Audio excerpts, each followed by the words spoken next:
interesting room, apartment. What? Yeah, paydu. But anyway, what's quite interesting here is the way that amongst the lights here they've got these interesting looking cameras. Well, they say it's kind of like a decorative element, sort of like a kind of tiling thing. I had a close look at them. I see that there's Bang & Olufsen written at the side of them. Now, Bang & Olufsen, that famous tiling company, is not really noted for making these decorative elements, and I think that what they're doing is that they've got a couple of webcams there that they're filming what goes on in this like nice apartment, romantic place, you know, with a nice big double bed, and there's the webcam just over it. Isn't that sweet and charming? If that wasn't enough, there's also one just over the toilet here. Isn't that kinky? Well, obviously I stuffed a piece of toilet paper over that one before I went and did my thingy in there. I might have been myself getting filmed doing that, thank you. So, you know, if you're a real exhibitionist and you want to be filmed all night doing things, then this is a hotel to come to. Not exactly my cup of tea, but I thought I'd better take this for posterity, what they're up to here. Not very nice, is it? Should be against the law, really. Well, this is now the first time I'm going to the main road exit. This, of course, used to be a border where people used to queue up between Poland and Germany. And now, because of Schengen, they're not supposed to look at your passport at all or anything like that, or stop you in any way. Is that the truth? Is that the case? Well, they certainly haven't stopped you in the place they used to stop you, and I don't know if they've got anywhere else to stop people.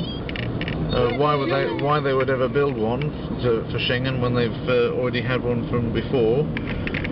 The Poles and the Germans together used to be in those boxes, and now you just go straight through. This is the Oder River that or Odra in Polish, down there, and you're getting a view over to Frankfurt am Oder, over there. So maybe if I can just pull it behind this one. And there's a nice bit of scenery that way. You can never see too well, you know, whether it's going to be a good shot or a bad shot. Let's try and focus it in a bit, and then do that. Then you can see at least there's Frankfurt and the tall building of Frankfurt over there. And we're now in Germany.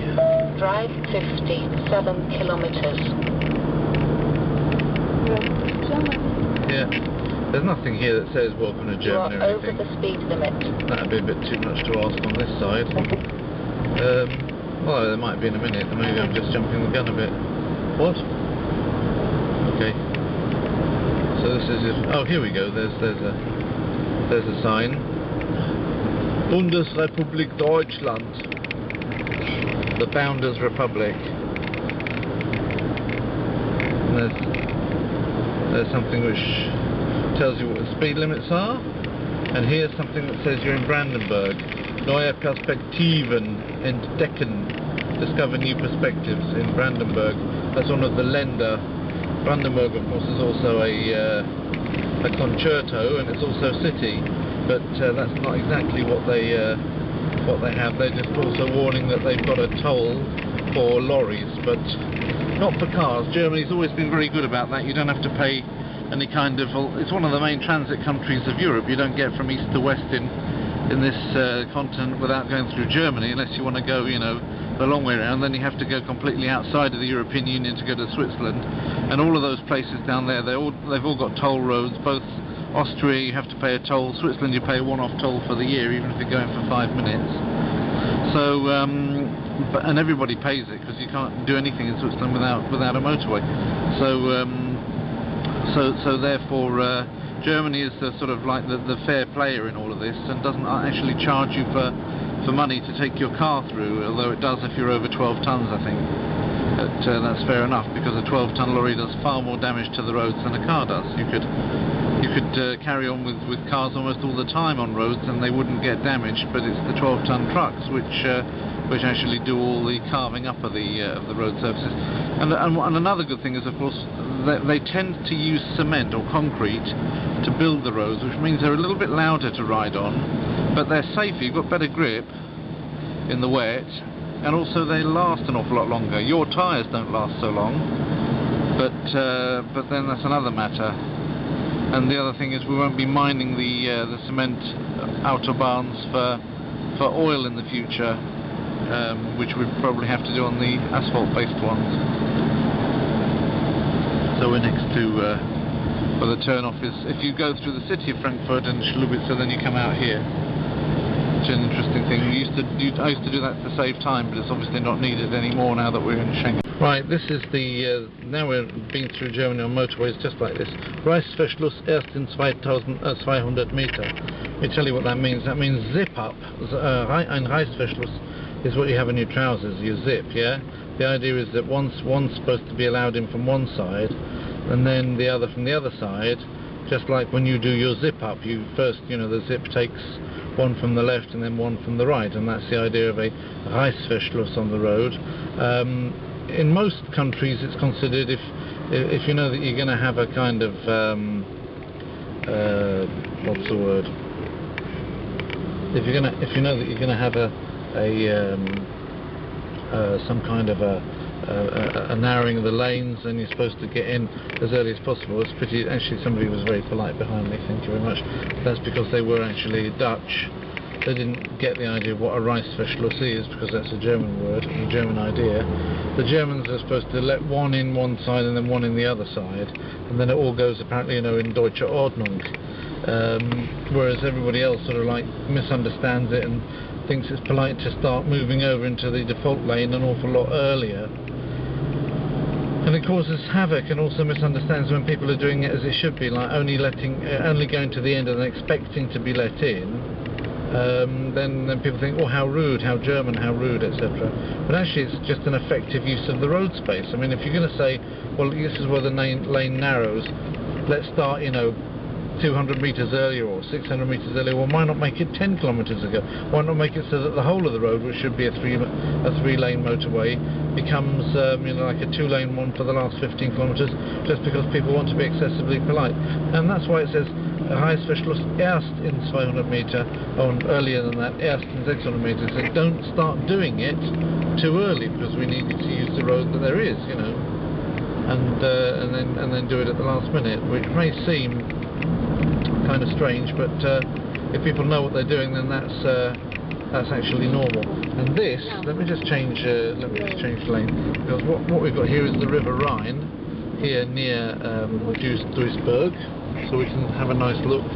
So if you're looking at the Rhine, it's one of the two biggest rivers in Europe, together with, actually it's a little bit industrial at this point, so it's not looking too nice, but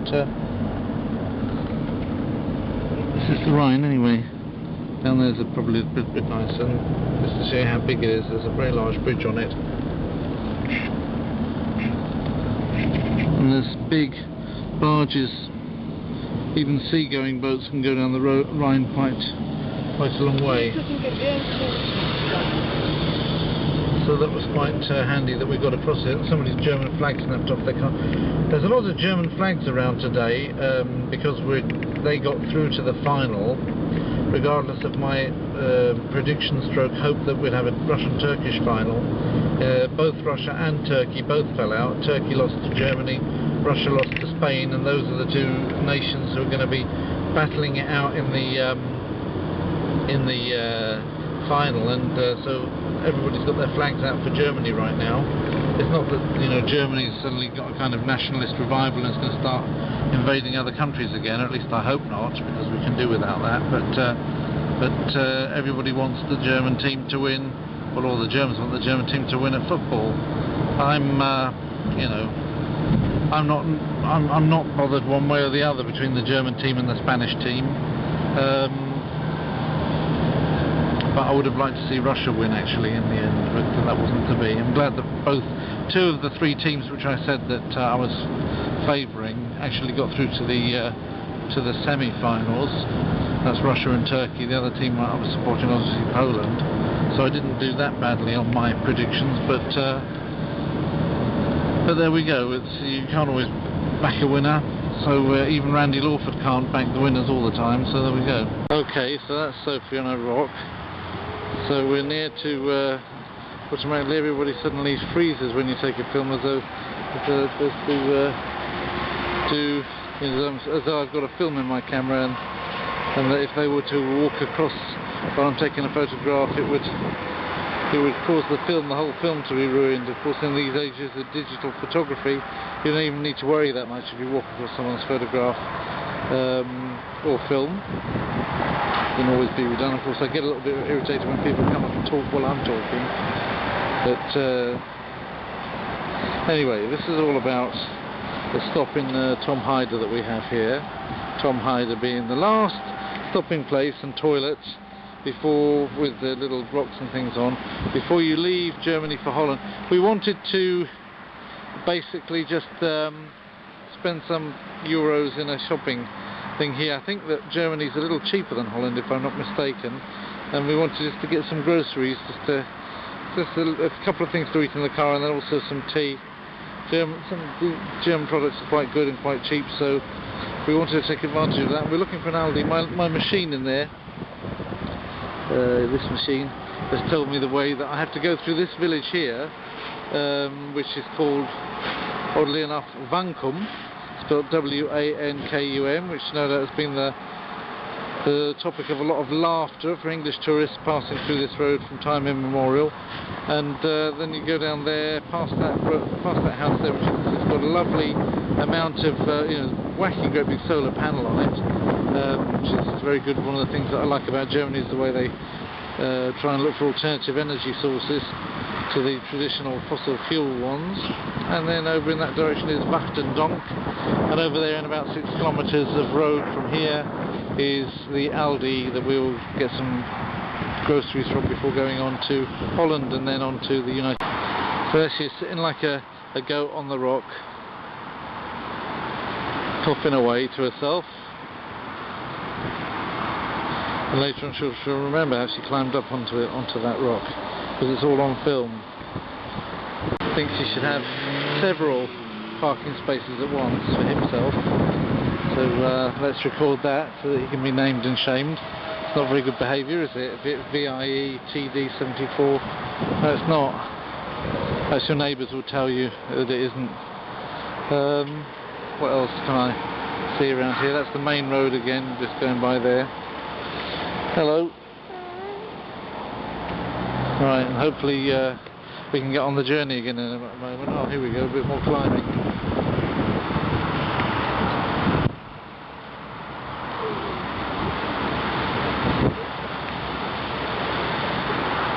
Coughing away to yourself.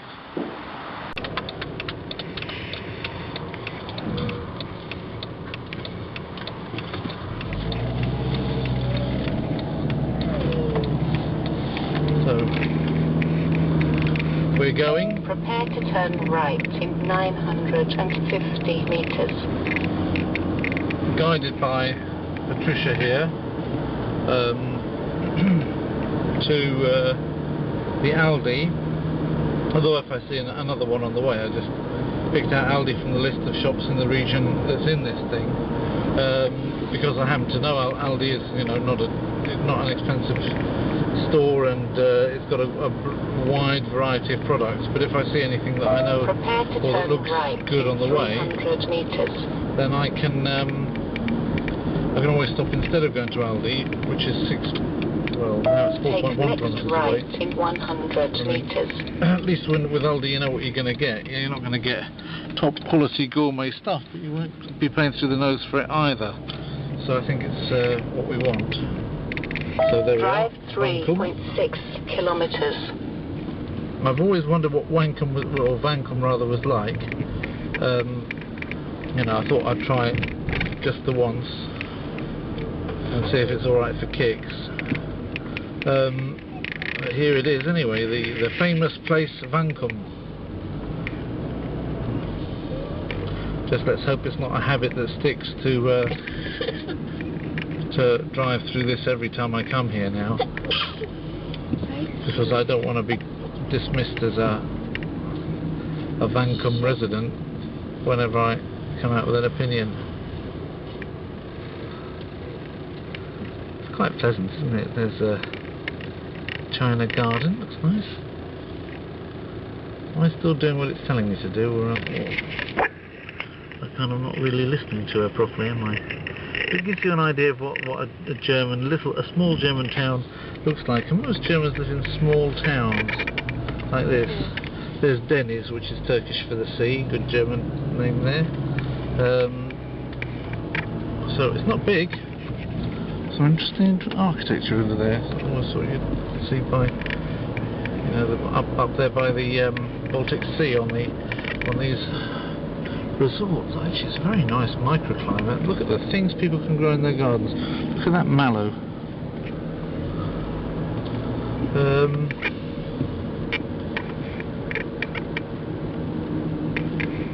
La Résidence Club from 11 o'clock till 4 o'clock in the morning. So there's a nightclub as well.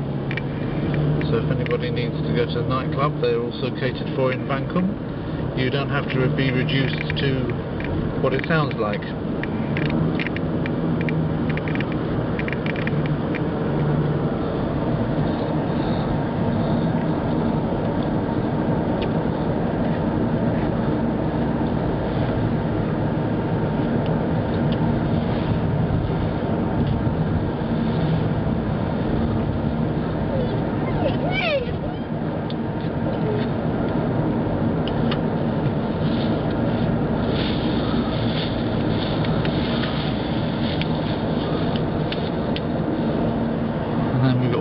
Donk coming up. That's what happens the next morning after Vancombe.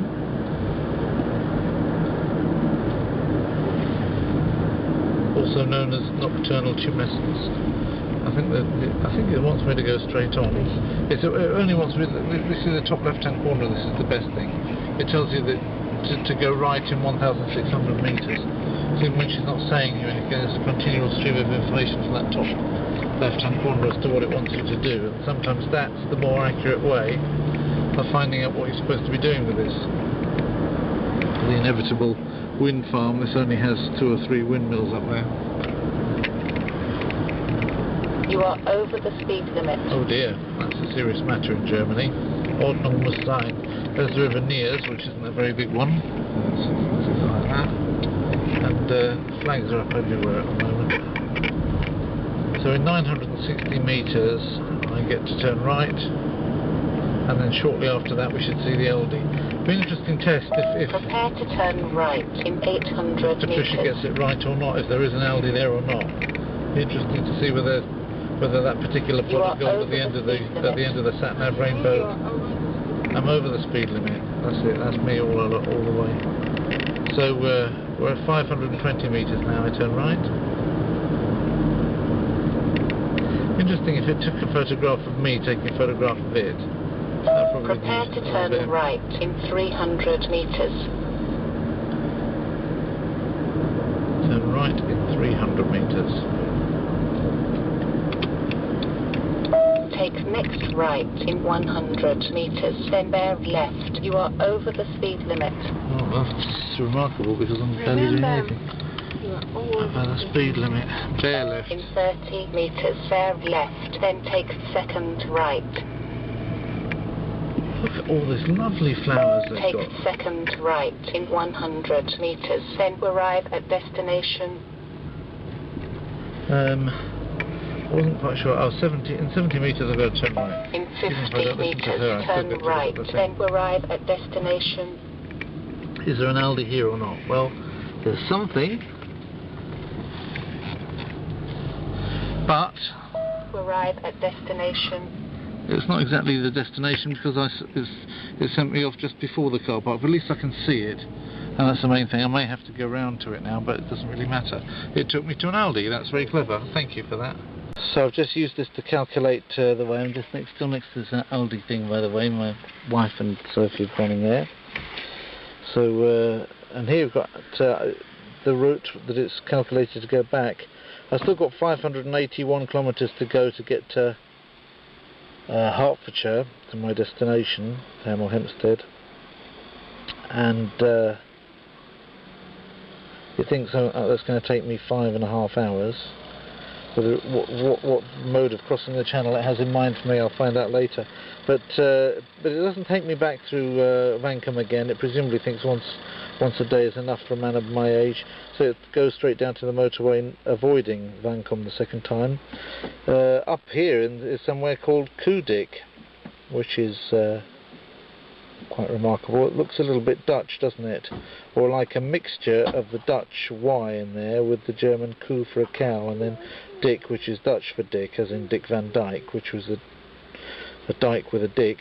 He was a friend of Mary Poppins, and it's quite a strange place to have so near to a place called Vancombe. But there we are. And that shows where I am right now, Kempenerstraße in Wachtendonk, which is a good name for a morning tumescence, involuntary morning tumescence. Wachtendonk. Wachten is to wake up, and donk is, obviously if you've got a donk, then that's an unwanted erection. So Wachtendonk is therefore a good name for the thing you sometimes wake up with in the morning if you're a gentleman. I don't know if ladies ever have them with their equivalent organs, but I don't imagine that there would be any reason for them to have them, so I don't suppose they do. I never asked anybody if they do, but if you happen to have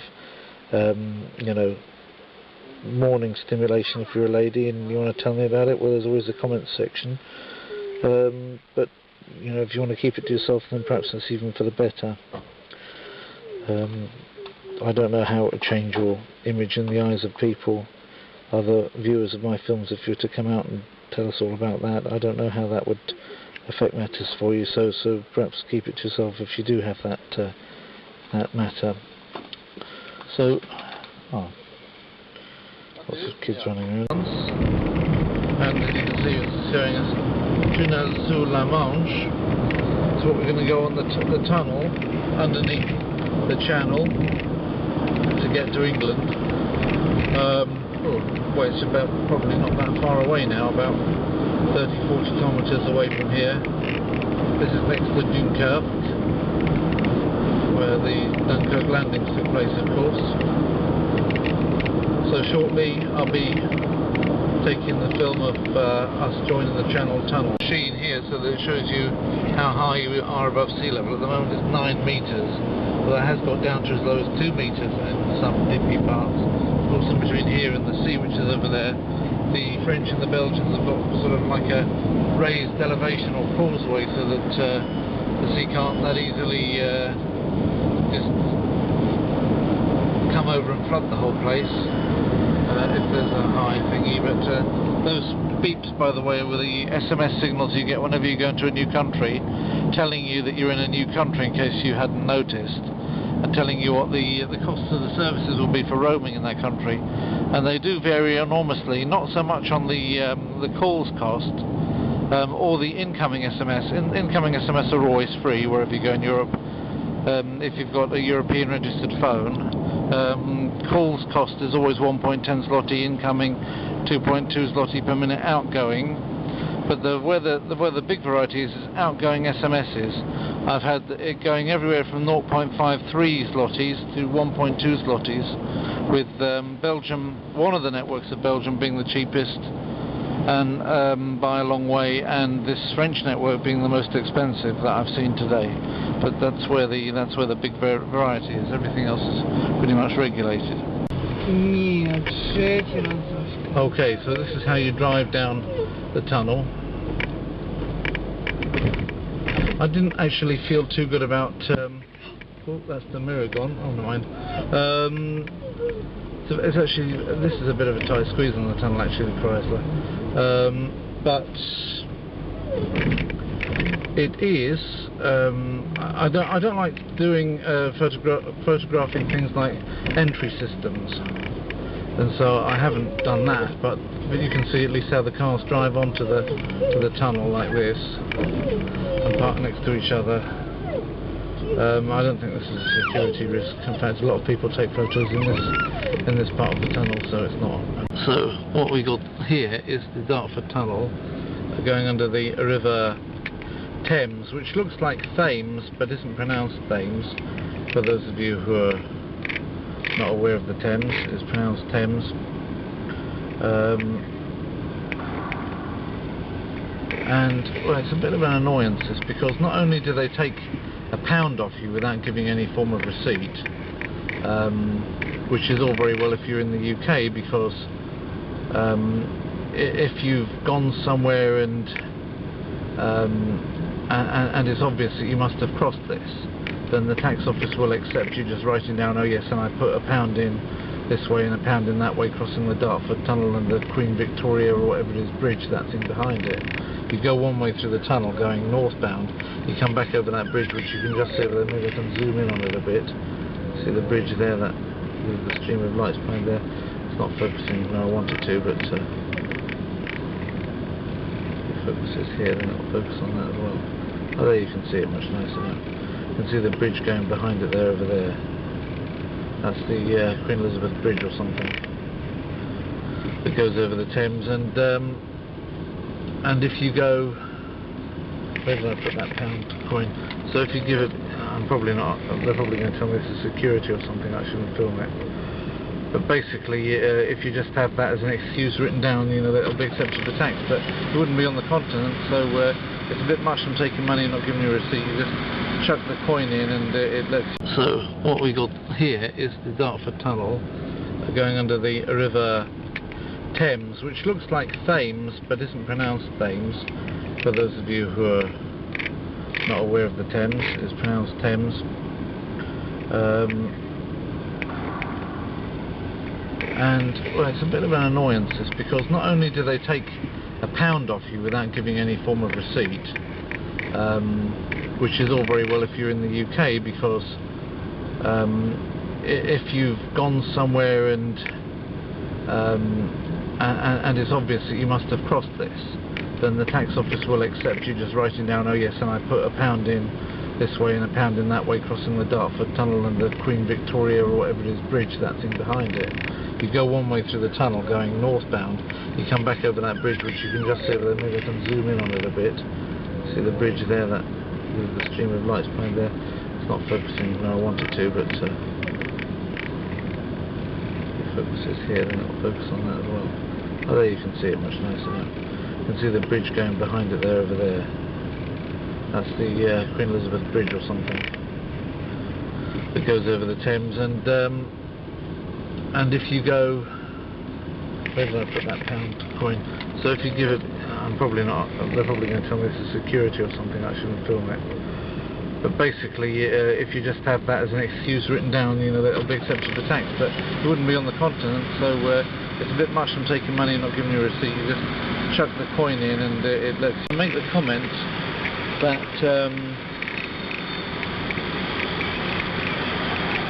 they're taking money at the expense of people trying to get across the bridge and blocking them, you know, on time, but actually it's just pure weight of traffic which has caused this tailback.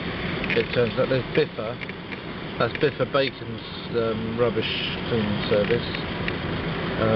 All competitors, when I was in the waste management industry, they were competitors of mine.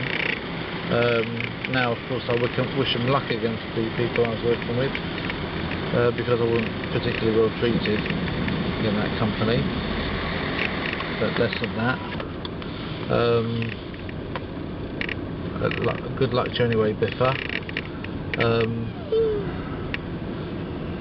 The reason why it's going north is that all the dumps are in. Here you've got something that says escort, do not pass. So it's clear that the escort in British society has become very, very important, because, oh look, drive 3.1 kilometers. They're allowing, oh, I see what it is. They're allowing the totals through, because this is all fuel, and you don't want to get, you know, if any of those blows up, then you're in trouble. So it's probably a good thing if they don't have those things. They stick them all going through at once and nobody else at the same time. All the fuel's going through, you see. it all goes through at once, and then the likes of us are kept back. Actually, am I filming something which is a security thing? Well, maybe I am, but you know, it's fairly obvious that it's going to be that they're going to do something like that anyway. So I don't think I've compromised anybody. 7 So there is a kilometers. bit hairy going into this tunnel, but in the same sort of cordon, as it were, as all those gallons or hectolitres of explosive materials or inflammable materials, and this escort telling us that we can't pass. And now here they are, they're all blocked here in the tunnel. That's a little bit hairy, really, isn't it? You can imagine what would happen if one of them exploded. We'd all go up in smoke. It's not going to let you pass it, whatever happens. I do not that you'd want to.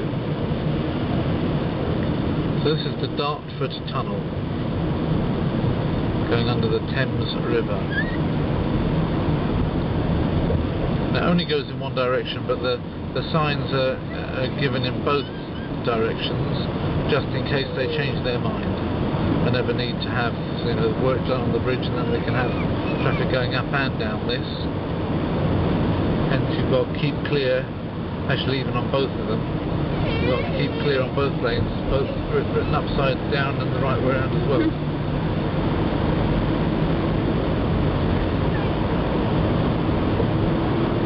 That's all quite interesting, isn't it?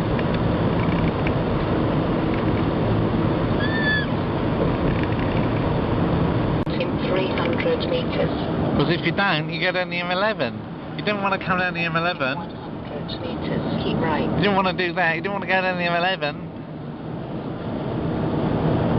This is what the M11 looks like on its junction with the M25. The M11's the road to Cambridge, 38 kilometers. which I remember going on for the first time when I went up for my interview to Cambridge, and my mother took me up, and it was a snowy day, and we did an absolute Torvill and Dean impersonation in the car, turned right the way around, skidded, and all the way around again. Of course, in England, people are rather innocent of the fact that they do need winter tyres if it's going to snow, and most English people don't put winter tyres on at all. So it's hardly surprising, really, that the cars are, you know, competing with Torvill and Dean for medals at the ice skating events. And basically I drive in 6 months at a time in wintry conditions sometimes, and don't have that kind of effect, for the simple reason that I use the right tyres for winter conditions. That is what makes all the difference. So if you're British and you're listening to this, I can tell you, you may not have see much sense in them for most of the time in the UK, but for a couple of months maybe, you know, especially if you know that the winter's going to set in, it's definitely something that can save your life, I think, in the worst case, and certainly save your car. So think about it. You should be able to get them if you ask for them.